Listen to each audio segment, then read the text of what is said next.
कौरव सेना के सेनापति भीष्म पितामह थे।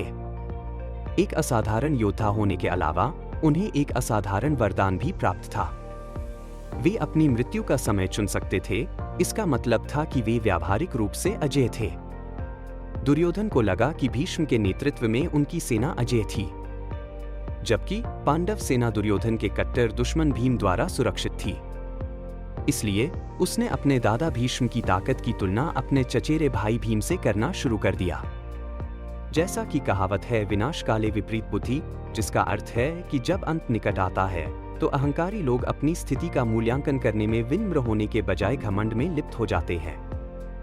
भाग्य की यह दुखद विडंबना यहाँ दुर्योधन के आत्म प्रशंसापूर्ण कथन में परिलक्षित होती है कि भीष्म द्वारा सुरक्षित उनकी सेना की ताकत असीमित थी। हालांकि कौरव और पांडव दोनों ही भीष्म के पोते थे और कुरु परिवार के सबसे बुजुर्ग जीवित सदस्य होने के नाते वह उनके कल्याण के बारे में चिंतित थे।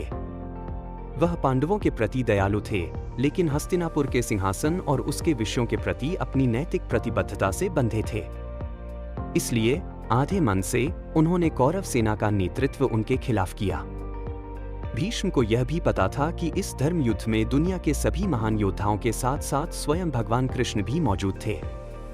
भगवान कृष्ण पांडवों के साथ थे, जिसका मतलब था कि धर्म उनके पक्ष में था और पूरे ब्रह्मांड में कोई भी ताकत अधर्म को जीत नहीं दिला सकती थी। उन्होंने हस्तिनापुर राज्य और उसकी प्रजा की रक्षा करने और उनके प्रति अपनी जिम्मेदारी निभाने की शपथ ली थी। भीष्म ने कौरव सेना का नेतृत्व किया, भले ही उन्हें उनके गलत कामों के बारे में पता था।